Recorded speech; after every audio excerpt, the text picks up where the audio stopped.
शुरू करें। दूसरा पॉइंट शुरू कर दें जिसमें लीज कितने साल चलनी है? 5 साल। और टर्मिनेशन पेनल्टी पे होगी या नहीं होगी? नहीं होगी। दूसरा साल शुरू कर दें। दूसरा पार्ट।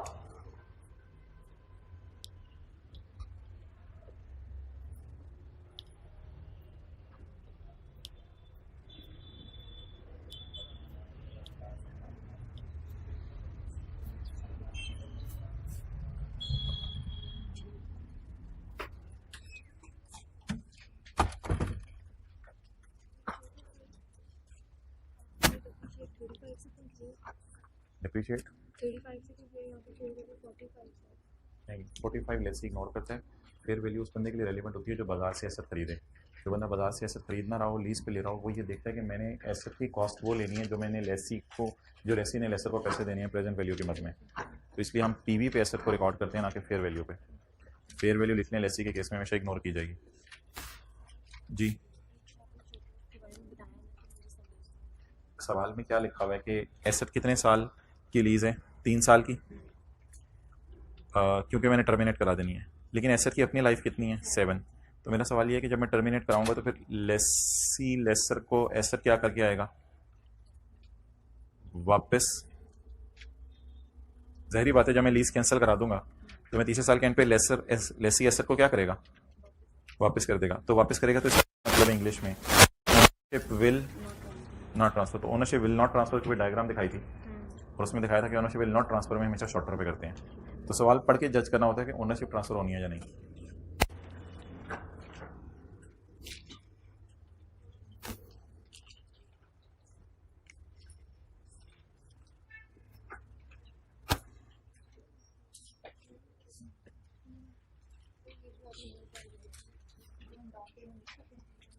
लीज नहीं, जो अकाउंट क्रिएट हुआ है उसी को रिवर्स करेंगे।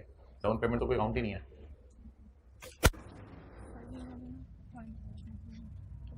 कुछ भी नहीं। आपके ये इंग्लिश में थोड़ी सी बात नहीं होती है यूज़र को कि फ़लाँ बायोलॉजिकल एसेट है, उसको हम बेच नहीं सकते क्योंकि अभी तक हुकूमत ने रिस्ट्रिक्शन लगाई हुई है, या फ़लाँ बायोलॉजिकल एसेट है उसकी प्राइस मार्केट में बहुत चेंज हो रही है, तो मुझे डर है कि वो कहीं ख़राब ना हो जाए, कोई मसला ना हो जाए। इंग्लिश लिख के बतानी है यूज़र को। और ये कि बायोलॉजिकल एसेट ने इस साल पैदा क्या किया, कितने सेब पैदा किए, कितने किलो आउटपुट।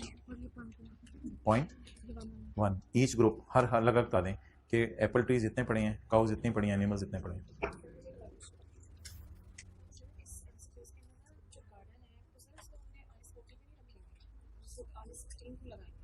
इसलिए कि उसकी लाइफ दी। अगर लाइफ नहीं दी फिर तो वो शायद, फिर सवाल में ये भी लिखा होता है उसकी ज़िंदगी महंगी है, तो ये स्कूटी में लेके जाते हैं।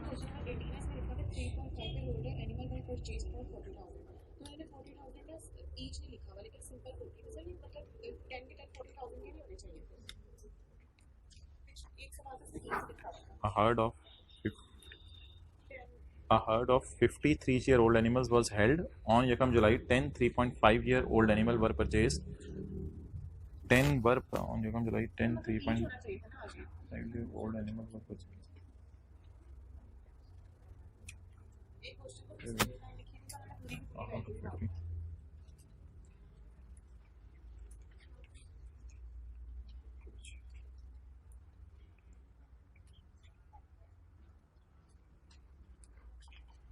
असल में नीचे देखें उसने क्लास लिखा हुआ है 3-year-old एनिमल एक एनिमल्स। अब ये सारे नहीं है 32,000 के एनिमल। तो इधर आपकी बात सही है, थोड़ा सा कंफ्यूजिंग है, लेकिन इधर भी उसने 3.4-year-old एनिमल वर परचेज। और वो सवाल था ये वाला जो आपने कहा है, फ्लॉक ऑफ शीप फॉर 100।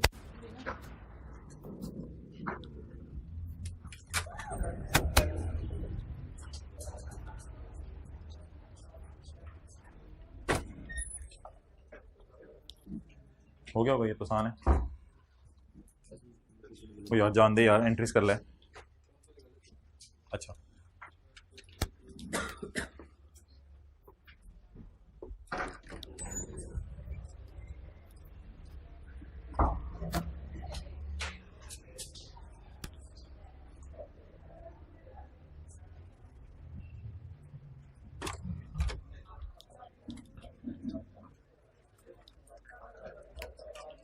भैया इसी उसी कुछ कर दो जरा तेज। ओके अच्छा, इसमें ना डिप्रिसिएशन में शॉर्टर हमने इसलिए लिया है। अच्छा एक सवाल तो यह है कि एसेट की फेयर वैल्यू सवाल में 45 दी हुई है। नहीं, एसेट की फेयर वैल्यू कभी नहीं देखनी लेसी के केस में। आपने लेसी के केस में हमेशा present value of lease payments पे एसेट को कॉस्ट पे रिकॉर्ड करना है। अच्छा दूसरा सवाल यह है कि शॉर्टर पे क्यों डिप्रिशिएट कर रहे हैं। तो सवाल में लिखा हुआ है तीसरे साल लीज टर्मिनेट हो जाएगी।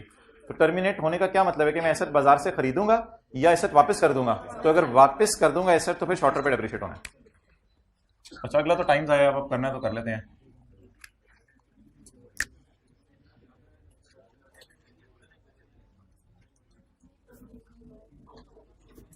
क्या टर्मिनेशन ऑप्शन की प्राइस पे करनी पड़ेगी या टर्मिनेट करूंगा ही नहीं।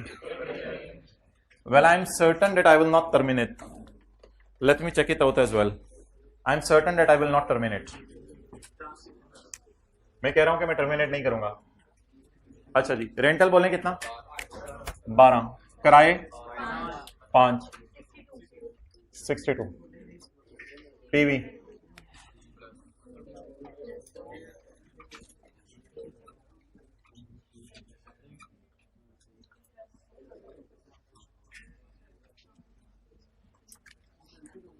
यकम जनवरी 20 की तारीख खाली छोड़ें। 1/1/20, 31/12/20 को पहला रेंटल, 31/12/21 को दूसरा, 31/12/22 को तीसरा और 31/12/23 को चौथा और 31/12/24 को पांचवा। ये इतनी लंबी जरूरी नहीं है। अच्छा डाउन पेमेंट को डिस्काउंट नहीं करना क्योंकि 2 इधर ही है।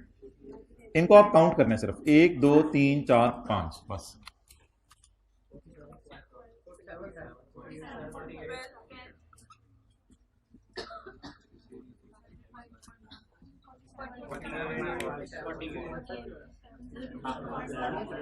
$47 अच्छा जी। नाउ इंटरेस्ट निकालने की जरूरत नहीं है पहले में क्योंकि डाउन पेमेंट है जी। 4.6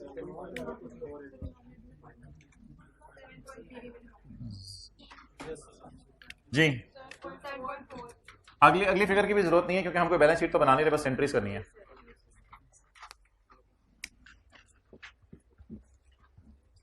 कैमरा यहां से रखना है, यहां तक।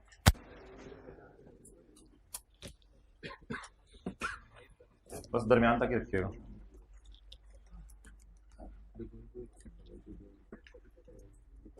ईयर एंड डेट 31 दिसंबर 2020, यकम जनवरी 20,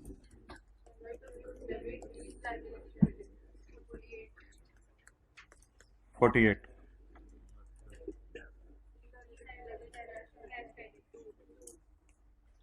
ओहो कैमरा तो नहीं वो कवर कर पा रहा होगा, मैंने तो इधर रखना था। आप कवर करें। अच्छा जी नेक्स्ट 31/12/20,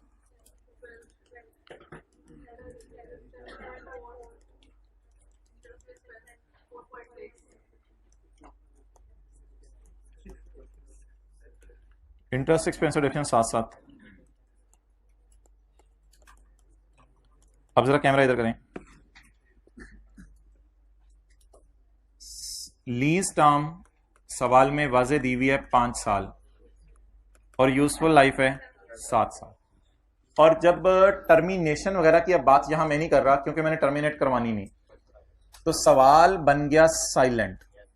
जब सवाल साइलेंट होगा तो ऐसी सूरत में about transfer of ownership assume that ownership will, ownership transfer होती तो कोई जिक्र होता है। इसका मतलब है 5वें साल के एंड पे ओनरशिप आपको ट्रांसफर नहीं होगी कि छठे 7वें साल भी आप इसको एंजॉय करें।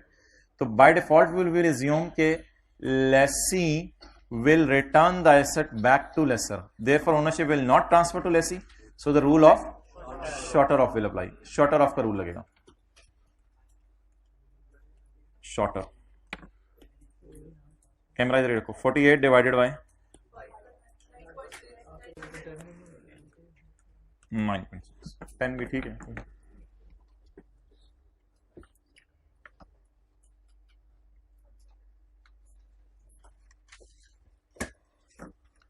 कितने एक सवाल छुट्टी वाले दिन लेना पसंद करेंगे? हमाद खान तो क्या वो पंगे लेने लग जाता है। तूने आइए छठी रिवाइज करना है, तू इतना अच्छा, तेरा कोई रूममेट है इधर बैठा हुआ? आपका कोई रूममेट है इधर बैठा हुआ? आप जरा खड़े हो जाओ, बताओ ये जितना करता करता उतना पढ़ता भी है? जाके पढ़ता है माशाल्लाह। मोबाइल कितनी देर यूज करता है? पूरी रात कम से कम कितने घंटे यूज कर लेते हैं मोबाइल? कितने? 5 घंटे? क्या अफ्तारी के बाद बंदा नहीं पढ़ सकता? बंदा चाय पीता है फिर थोड़ा सा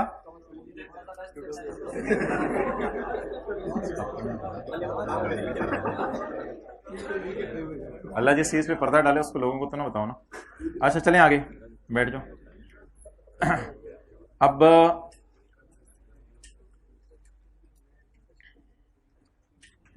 लेसर की बुक्स में जर्नल एंट्रीज आपने मुझे बतानी है। It's over now. लेसर की बुक्स में जर्नल एंट्रीज, लेसर की बुक्स में जर्नल एंट्रीज, फर्क ही है सवाल तो अगला।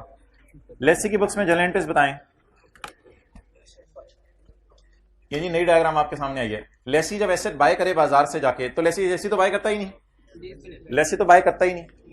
क्या लेसी बाजार से जाके मशीन बाय करता है या लेसर? इसे बताओ सर, सीए करा रहे हैं। अच्छा, क्या लेसी मशीन बाजार से जाके बाय करता है या लेसर? लेकिन जब लेसी एसेट लीज पे ले लेता है तो क्या एंट्री करता है? इनको थोड़ा सा इधर देखो, इधर देखना। जब लेसी एसेट लीज पे ले लेता है तो क्या एंट्री करता है? Right of use debit, lease liability, credit, और फिर इंटरेस्ट प्रोडक्शन की एंट्री साथ साथ। जब पहली किस्त पे होती है तो lease liability debit, interest expense debit, और डेप्रिसिएशन की entry depreciation debit, account debit credit. ये किसकी बुक्स में एंट्रीज होंगी? अब हम चाती मारने लगे हैं लेसर की बुक्स में। मैं आपको पहले चाती मरवाऊंगा। अच्छा, अब मुझे बताएं, एक बैंक है, बैंक क्या वो एसेट बाय करेगा बाजार से? एक बैंक है, क्या वो एसेट बाय करेगा बाजार से? तो एसेट बाय करेगा बाजार मींस के बैंक के पास आप गए और बैंक से जाके कहा कि मुझे चाहिए BMW, तो बैंक चला गया BMW के पाकिस्तान में शोरूम पे और बैंक ने जाके BMW खरीद ली, तो बैंक एंट्री करेगा एसेट डेबिट कैश क्रेडिट, क्योंकि बैंक के लिए ये राइट ऑफ यूज नहीं है। तो चाती मारें, चाती चाती चाती चाती, peep through the keyhole. Bank क्या एंट्री करेगा? Asset debit cash credit. अच्छा, जब बैंक आपको लीज पे एसेट देगा तो उल्टी करें जरा।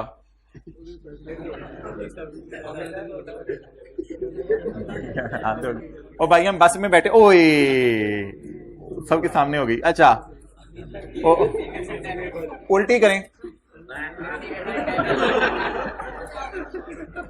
वापस आ जाएं।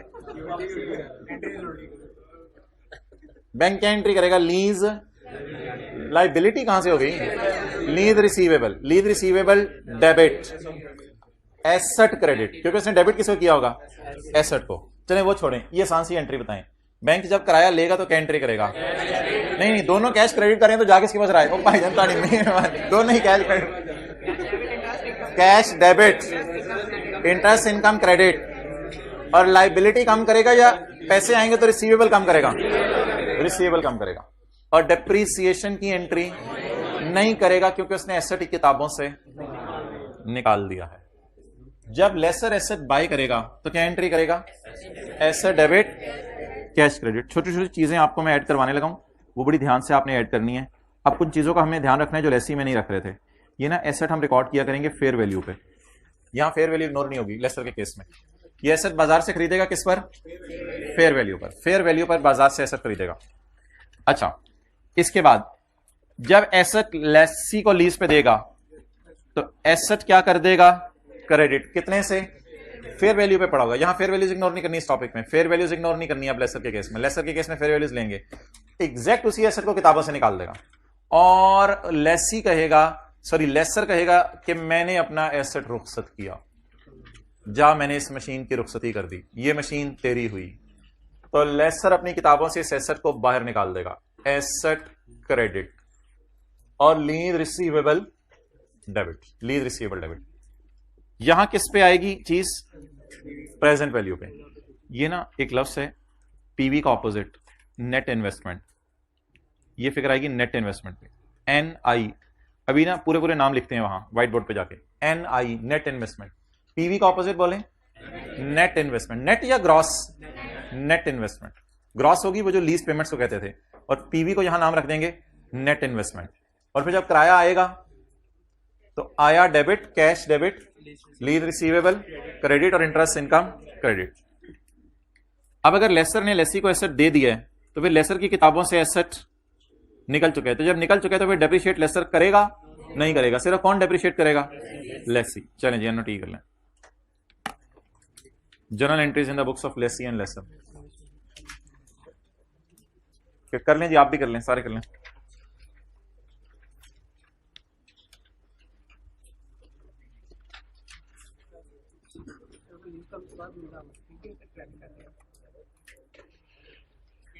दोबारा डेबिट कर लेंगे, हाँ दोबारा डेबिट कर लेंगे, आ गया तो हाँ।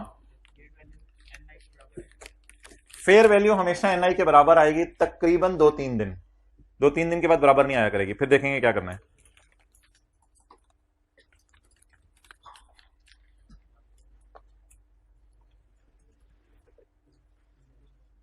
कितने पैसे जमा करा दें साल में आईकेएफ को? एनुअल स्टूडेंट फीस कोई नहीं? एनुअल स्टूडेंट फीस कितनी है? 2200 रुपए, निग्लिजिबल। मेंबरशिप फी तो 20,000 से ज्यादा है साल की। अच्छा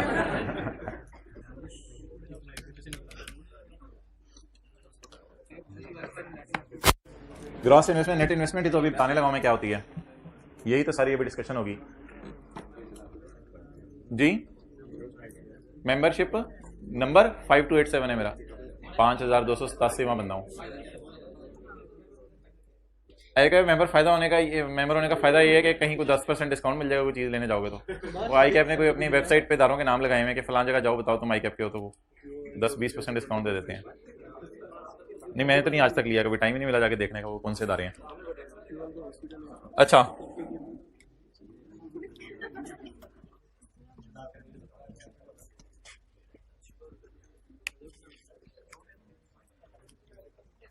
हाथ साफ करें आज पास्ट पेपर पे।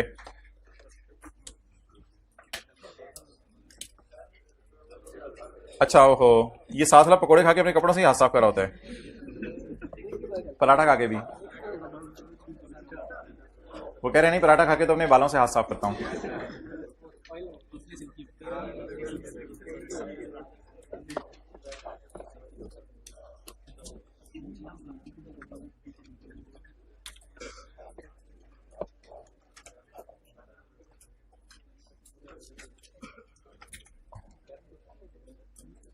क्या है बॉस क्या दो भाई, साथ में नाराज हो जाने। अगला संडे ऑन करेंगे। अच्छा मोहतरम, मैं आप हजरात अगर आज तशरीफ ले आए हैं तो पास पेपर का क्वेश्चन नंबर 6 निकालें। पास पेपर का क्वेश्चन नंबर 6।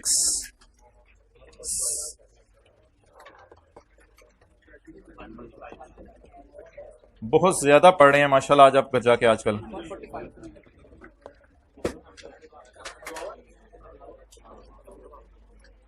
वालिदा से दुआ का कहने की जरूरत नहीं है, उनकी इतनी खिदमत करें कि उनके दिल से निकले, ए पुत्र सही निकले है। Question 5 page 144। Galaxy leasing limited has lease certain equipment to dairy products. शायद कोई दूध निकालने वाली मशीन हो वो दी होगी डेयरी प्रोडक्ट्स वालों को। तो बहरहाल डेयरी प्रोडक्ट्स वालों का सवाल हमने नहीं करना, रिक्वायरमेंट में GLL लिखा हुआ है तो हमने सवाल GLL का करना है। Galaxy Leasing Limited has leased certain equipment to dairy products limited on Jakam July 2013. In this respect, the following information is available. Cost of equipment कितनी है? 28.69. Amount received on Jakam July 2013 from सवाल GLL का है, from lessee, from dairy 3 down payment होगी, 4 annual installments payable in arrears, guaranteed residual value on the expiry of leases 5। नहीं इसको ignore नहीं करेंगे, मैंने कहा था खाली GRV लिखी हो तो उसको ले लेना है। अब एक्सपेक्टेड दी हुई है कोई अलग से नहीं, बस GRV बस आपने ले लेनी है। लेकिन इस बात का एक मतलब जरूर है, एक भाई ने बताया कि ये एसेट लीज टर्म के एंड पे क्या हो जाएगा, वापस हो जाएगा। अच्छा अब ये सवाल की यूजफुल लाइफ सवाल में दे रहे हैं 5 साल और लीज टर्म आपको दे रहे कितने साल?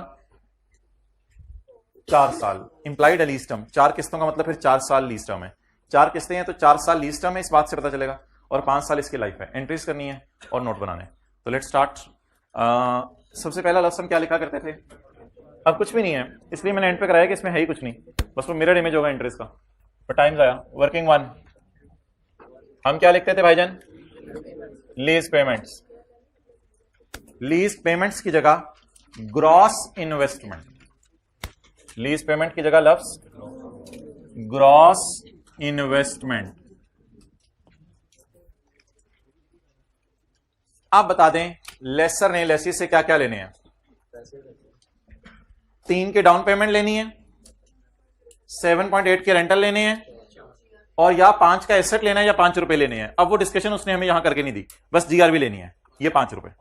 अच्छा, अब इसको आप अगर थोड़ा सा समझने की कोशिश करें तो हुआ कुछ ऐसा है कि 28.69 के बारे में आपको बताने लगा हूं। ये लेसर है, जीएलएल, ये लेसी है, डेयरी प्रोडक्ट्स, और ये मैं अपनी तरफ से एक बंदा डाल रहा हूं जो सवाल में नहीं बताया, that is machine supplier, machine का सप्लायर। अब होगा ये कि लेसर जाएगा और जाके इसको नहीं चुप सीए कराने मुझे, लेसर जाएगा और जाके 28.69 रुपीज इसको कैश में देगा और 28 मिलियन देके कहेगा कि भाईजान मुझे एक मशीन चाहिए। मशीन सप्लायर कहेगा आपने चार्ट डालना है मशीन का, उसने कहा तुझे इससे मसला नहीं है, मैं जब 28.69 तुझे दे रहा हूं तो मुझे मशीन दे। तो मशीन का सप्लायर इसको मशीन दे देगा। मैं मशीन की डायग्राम नहीं बना रहा, मैं सिर्फ डायग्राम बना रहा हूं पैसों के आने जाने की। तो पैसे दे दिए जाएंगे लेसर से मशीन सप्लायर को। ये वो पैसे हैं जो मैंने आपको पहली एंट्री में बताए हैं, asset debit cash credit. Asset debit, बाजार से इसने एसेट खरीद लिया, ये एसेट दे दिया जाएगा लेसी को। अब लेसी इसको 12 पेमेंट्स करेगा। लेसी इसको एक पेमेंट करेगा 3 की, फिर लेसी इसको पेमेंट करेगा 7.8 इंटू 4 की, और 1 2 3, और तीसरी पेमेंट लेसी इसको करेगा 5 की। इनकी डायरेक्शन होगी इस तरफ। तो अब ये तकरीबन टोटल आपका बन जाएगा 3 जमा 7.8 इंटू 4 जमा 5, 39। कुछ बच्चे जो अटेंटिव बैठे हैं उन्होंने कैलकुलेशन करके 39 के करीब कोई फिगर बताई है। अब मुझे बताएं लेसी को आज उर्दू में ही बात कर देते हैं, डीओजी। लेसी को डीओजी ने काटा है कि वो 28 मिलियन वाली चीज के 39 मिलियन के करीब दे रहा है। वो 28.69 फौरन दे रहा है या 28.69 को जो है वो आहिस्ता आहिस्ता दे रहा है। ये 28.69 की पेमेंट किसने किसको किस दिन की? लेसर ने मशीन के सप्लायर को यकम को की। लेसी ने लेसर को जो पेमेंट्स की हैं वो कौन सी पेमेंट्स हैं? वो डाउन पेमेंट है, वो रेंटल है, और वो जीआरबी है। तो लेसी ज्यादा पैसे इसलिए दे रहा है कि लेसी को ये चीज पता है कि मैं ये पैसे फौरन दे रहा हूं या आहिस्ता आहिस्ता करके, आहिस्ता आहिस्ता करके। ओके चलें जी। Gross investment, down payment lessee को मिलेगी लेसर से जी, रेंटल मिलेंगे लेसर को लेसी से, लेसर को लेसी से बोलना था मैं। डाउन पेमेंट मिलेगी लेसर को लेसी से जी, रेंटल मिलेंगे लेसर को लेसी से जी, जीआरबी मिलेगी लेसर को लेसी से जी, या जीआरबी यानी या 5 वाला एसेट मिल जाएगा। अगर 5 वाला एसेट ना मिला तो 5 रुपए वो लाके दे देगा जी। बोले 3 प्लस, बस आगे सारी चीजें वही हैं इसलिए कोई परेशानी वाली बात नहीं है। 5 39.2 प्रेजेंट वैल्यू की जगह नेट इन्वेस्टमेंट। ग्रॉस इन्वेस्टमेंट या नेट, हम इसमें से नेट डिस्काउंट करेंगे अब। Net, net investment.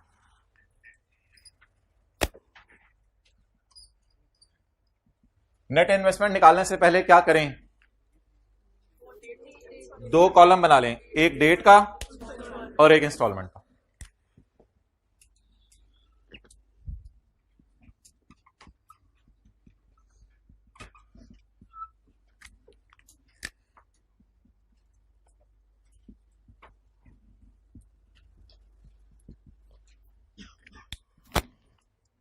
ओके, एक डेट खाली छोड़ दें। लीज शुरू किस दिन हुई? ये काम जुलाई 13 को।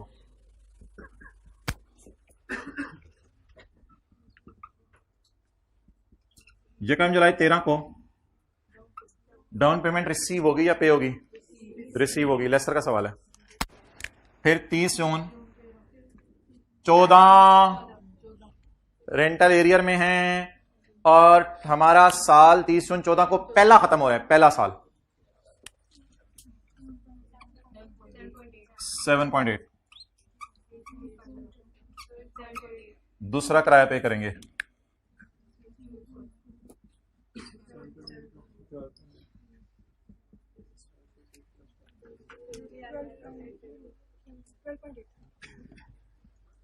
रेंटल की मद में कितने पे करेंगे?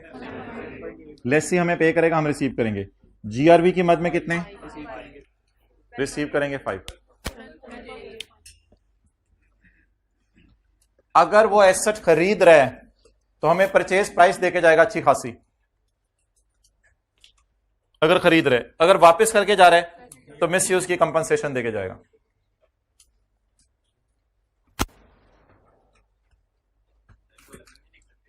इनको अलग अलग लिखोगे तो एक ही डेट 2 दफा आ रही होगी, फिर 2 दफा इंटरेस्ट निकालना पड़ेगा। इकट्ठा कर लें। ओके चलें जी, आप मुझे बता दें 3 को डिस्काउंट करना है? नहीं। 7.8 आपको कितनी दफा नजर आ रहे हैं? 1 2 3 4। 7.8 को सिर्फ गिनना है, 4 दफा नजर आ रहे हैं, बस गिन लिया। 7.8 into 1 minus 1.1 4 raise to power minus 4 divided by 0.14 plus GRB. GRB पे वो दर्जी वाला काम चला दें। 1 2 3 4। अब ये दोबारा ना लाएं, एक ही डेट है, दोबारा ना लाएं, ऐसी बोंगी नहीं मानी कि 5 अब बोल रहे।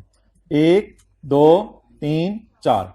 एक और तरीका भी, यकम जुलाई 13 से 30 जून 17 में 4 साल आते हैं, क्योंकि लीज ही कितने साल की है, तो यकम जुलाई 13 से 30 जून 17 पे काउंट कर सकते हैं। 30 जून 14 15 16 17, तो 4 साल पीछे लाना है कितने रुपए को? 5 रुपए को। 5 into 1.14 raise to power minus 4।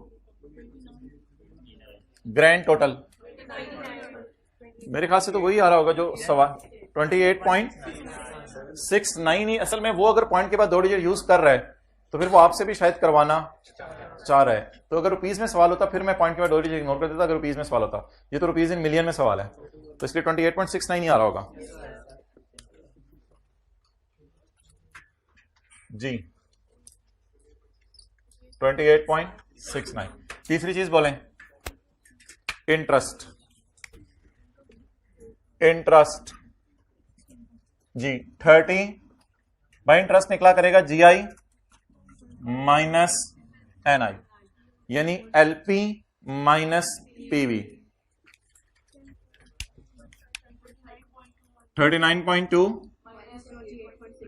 28.69 10.51।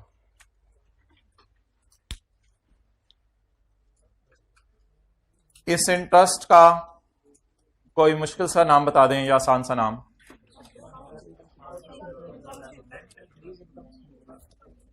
इस इंटरेस्ट का कोई नाम बता दें।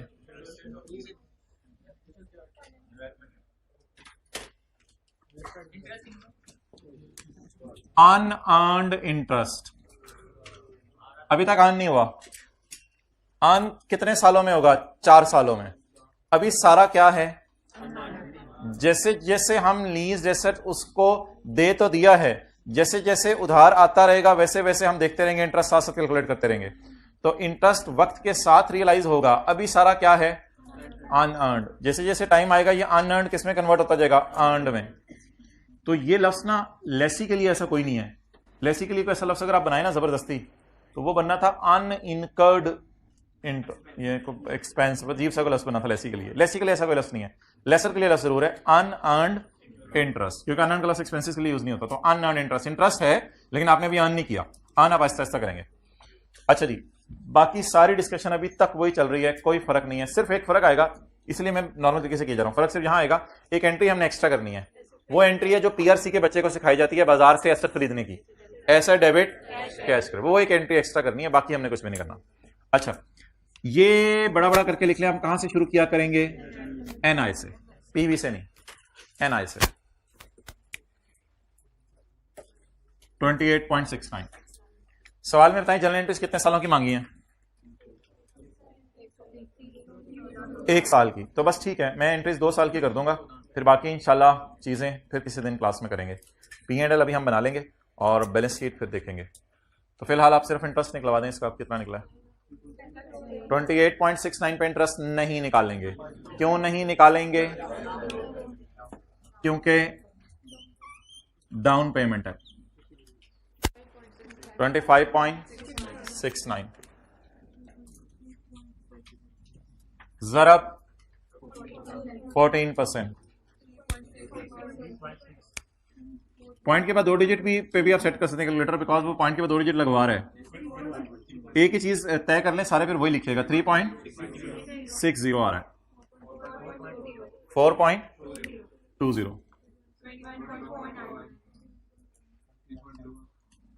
3.4. चलो बाकी कल पूरा कर लेंगे, सेंट्रीज कर लें। पहले साल की जनरल एंट्रीज कर दें। मैं वो आपके सामने फॉर्मेट खोल रहा हूं, बल्कि फॉर्मेट आपके रजिस्टर में नोट हुआ हुआ है। पहले साल की जनरल एंट्रीज कर लें।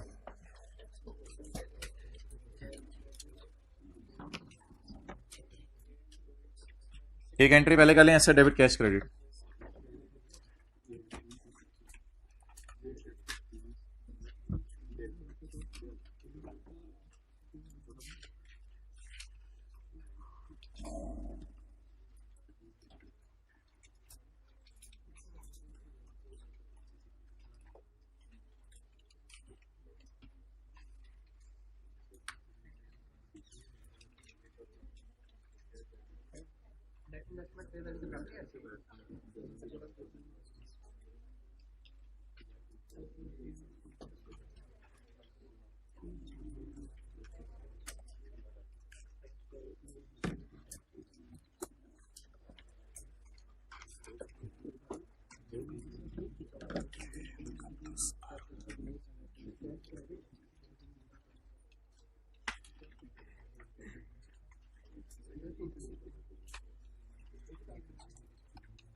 ओके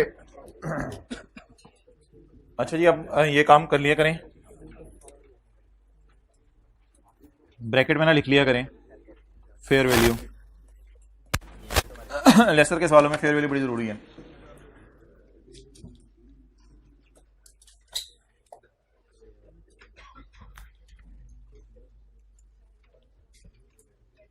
ये 1 मिनट किसने बनाना है तो देख ले। चलो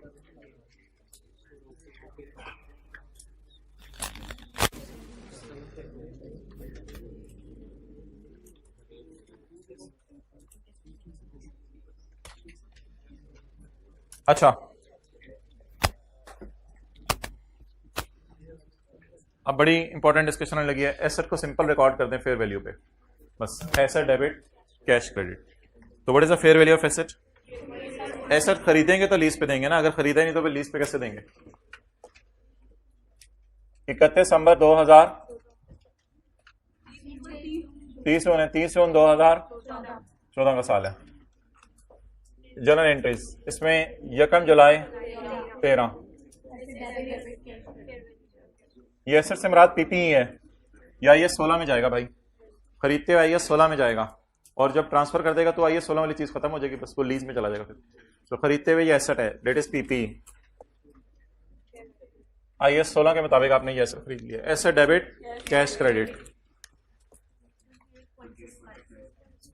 ये अब याद रखिएगा एसेट फेयर वैल्यू के ऊपर आएगा 28.69। 1 जुलाई 13 को ही एसेट को लीज पे दे दें।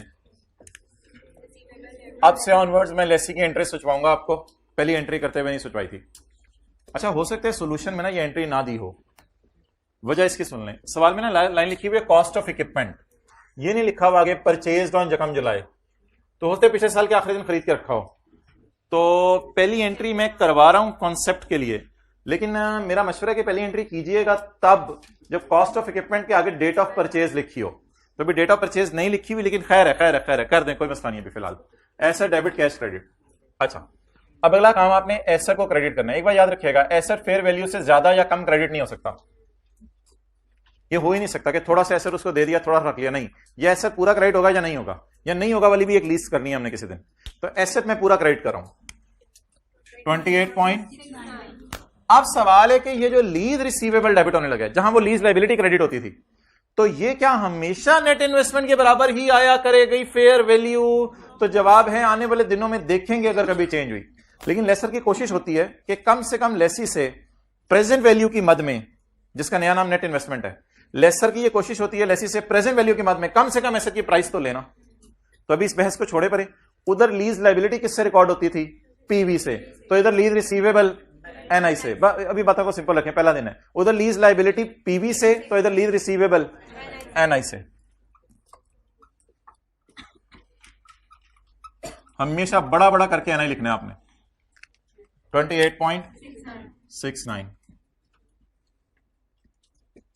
अच्छा, ये 28.69 कौन सा हुआ करेगा? जो सवाल वाला है, सवाल वाला है ये वाला 28.69, नहीं देखी थी आप ये सवाल वाला हुआ करेगा। और ये 28.69 कौन सा वाला है? ये वर्किंग वाला है। ये वर्किंग वाला है, हमेशा इधर वर्किंग वाला लिखना है, चाहे मैच कर रहा हो ना कर रहा हो, मैच करेगा इंशाल्लाह हमेशा।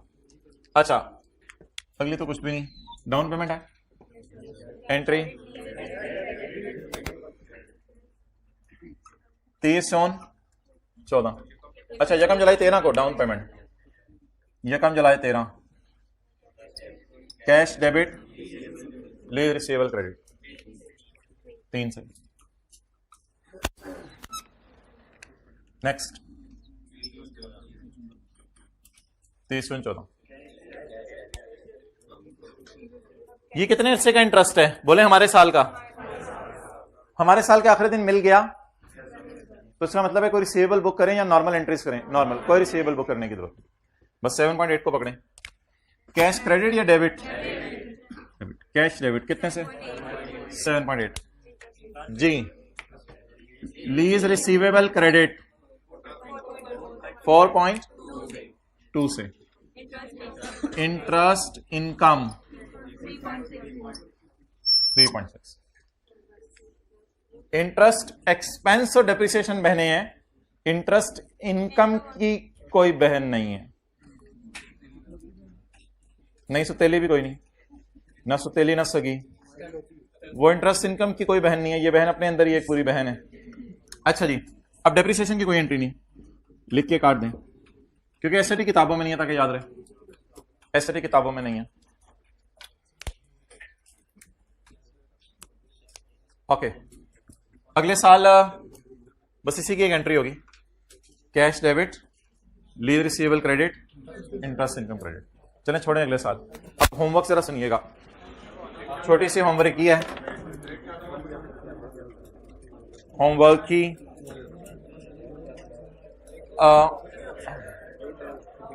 प्रैक्टिस का क्वेश्चन नंबर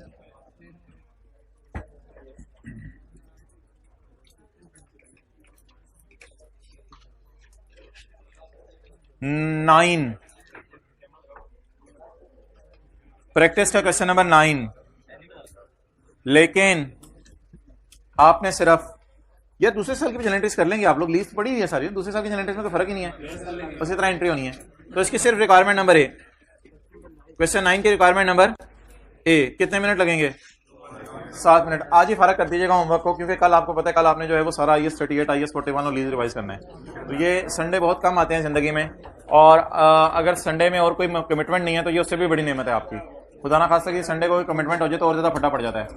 अच्छा, अब हम इंशाल्लाह 1:50 पे क्लास रिज्यूम करेंगे। जिनकी इधर उधर कोई क्लास है या कोई मसला है, उनके लिए हम यूट्यूब के ऊपर लेक्चर अपलोड करेंगे, और हम IAS 38 का पास्ट पेपर का एक क्वेश्चन करेंगे, जिसमें इधर ही आना है, IAS 38 का पास्ट पेपर का एक क्वेश्चन करेंगे, जिसमें हम काबिल लिमिटेड के बारे में देखेंगे कि इसकी वैल्यू इन यूज कैसे निकालनी है, लीज की तरह प्रेजेंट वैल्यूज करके। हम जनरल बोरोइंग का इंटरेस्ट कैपिटलाइज करेंगे, अल्लाह अकबर, जनरल बोरोइंग का इंटरेस्ट कैपिटलाइज करेंगे और फिर हम जो है वो बस लीज का नॉर्मल एक IS 38 की एडजस्टमेंट करेंगे। जाएं जी, ये सवाल मैंने कराना है क्वेश्चन 10, यूट्यूब पे भी अपलोड होगा, लेकिन आप लोगों ने फिजिकली लेके जाना है, खुदा के लिए फिजिकली लेके जाइएगा। 1:50 पे आ जाएं।